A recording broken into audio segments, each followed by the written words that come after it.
Unang binuksan ang kurtina ng entablado ng pinakamalaki at multi-awarded talent show ng Pilipinas. Lahat gustong makisali. From 2 to 72 years old. Solo o grupo. Kumakanta hanggang sa kumakain ng bubog. Ang lakas ng kabog ng dibdib ko. Nakakatawa. Pati nakakatakot. 19,000 mahigit ang dumagsat nag-audition mula Ilocos hanggang Zamboanga. Mula beaches of Boracay hanggang mountains of Baguio. My baby! Lahat nagpakitang gila sa jury at talent scouts. May pinalakpakan. May tinilian. At may sinuwerteng nahalikan.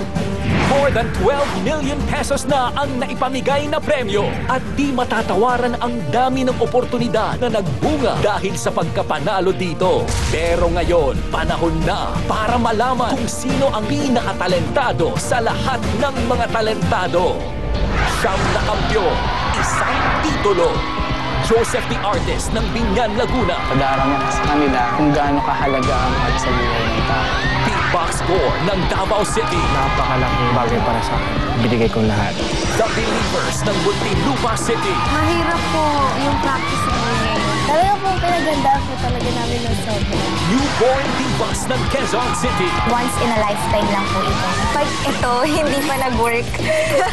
Spashiba ng Kamarin, Caloocan. May gusto akong abutin, may gusto pa akong ipakita. Mas itindihan pa yung gagawin ko sa finance. The Science Show ng Cainta Rizal. Mula pa po yung December, naghahanda na po kami. Ayaw mo magkamali, ayaw mo mapahiya, perfect sana. Fire Attraction ng Cebu City. Yung ginawa namin nung sa Journey para Hall of Fame, para sa yung drama. So, nagiging challenge po namin na lamangan pa yun. RR Friends ng Naik, Cavite. Bale, ito na po yung pinakamatindi namin yung routine. Mas makulit, mas exciting, mas nakakatawa. At Belinda Adora Step Kids ng Antipolo City. Kahit bata kami, palaban kami, hindi lang po yung basta-bastang sayaw. Dapat meron kang 101%. Sino ang karapat-dapat manalo ng 1,000,000 piso? Isang brand new Chevrolet Cruze. Scholarship grant mula sa Immaculate Conception International at pagkakataong makasama sa Hollywood, California bilang representative ng Pilipinas sa World Championships of the Performing Arts, who will make history and become the Philippines' Ultimate Talentado 2011. Magkakaalaman na!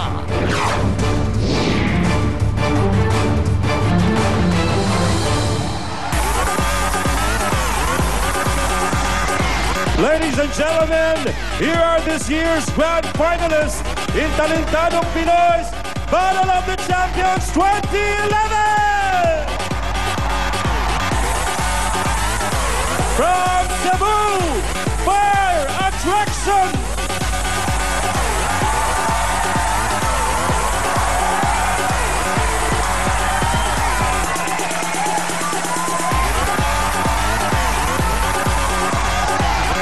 From Davao, Beatbox Go!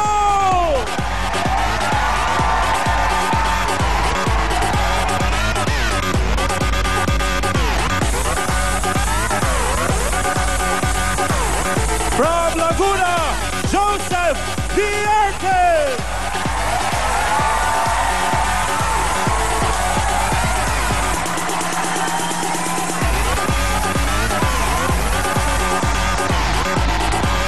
From Caloocan, Ismael Shiva!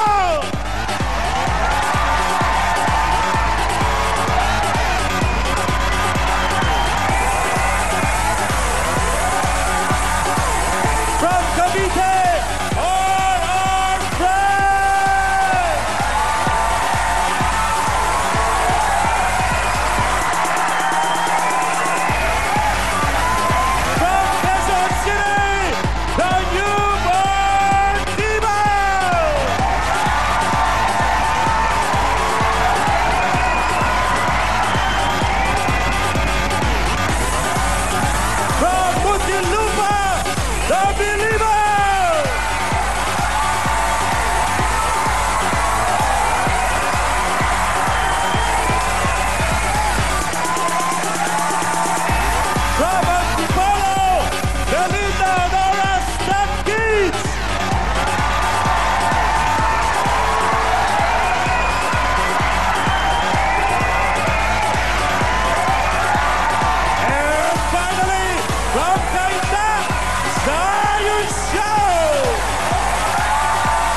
the face of talentadong Pinoy, Ryan Agoncillo! Let's go!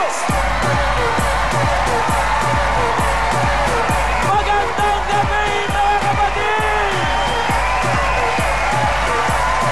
Welcome sa United Center Antipolo para sa gabing pinakakabangan ng bayan, ang talentadong Pinoy Battle of the Champions 2011! Let's go!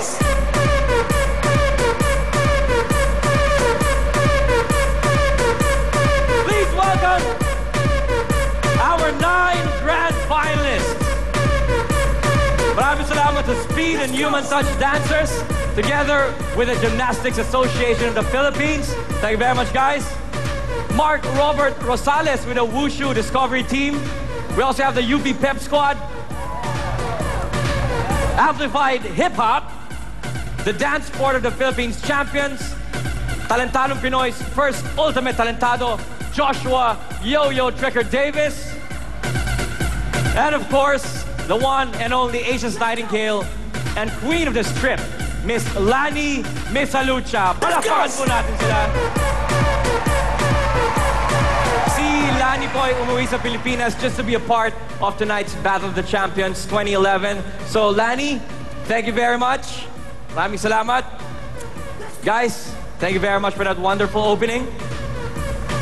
Una-una, maraming salamat sa lahat ng nandito sa Inares na nakipagsiksikan para makapanood ngayong gabi.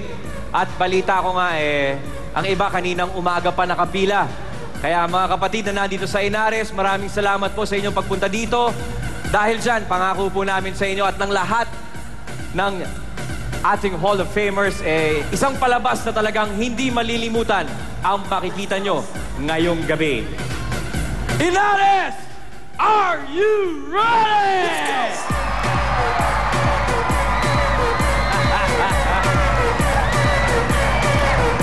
Isang taon ang tinagal ng paghahanap. At ngayon, nandito na ang ating 8 Hall of Famers at isang wildcard contestant to give us the performance of their lives. At ang kanilang pinaglalabanan ay ang mga sumusunod. Unang-una, ang titulo bilang Ultimate Talentado ng Battle of the Champions 2011.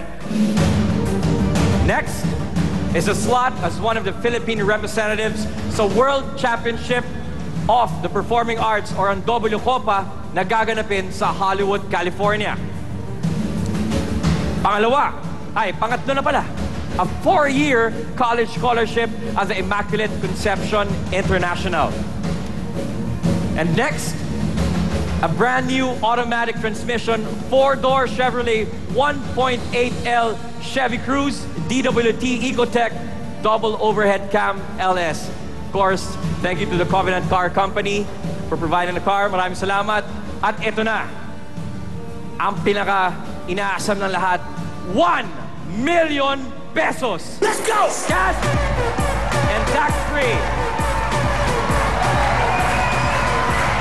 Ito po ang mangyayari.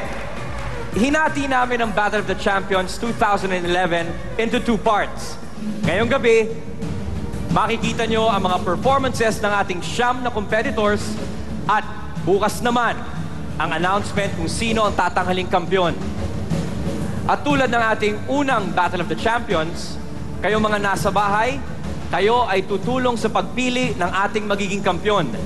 At pati na rin yung mga nandito sa Inares. Dahil kayo po, you are responsible for 50% of the final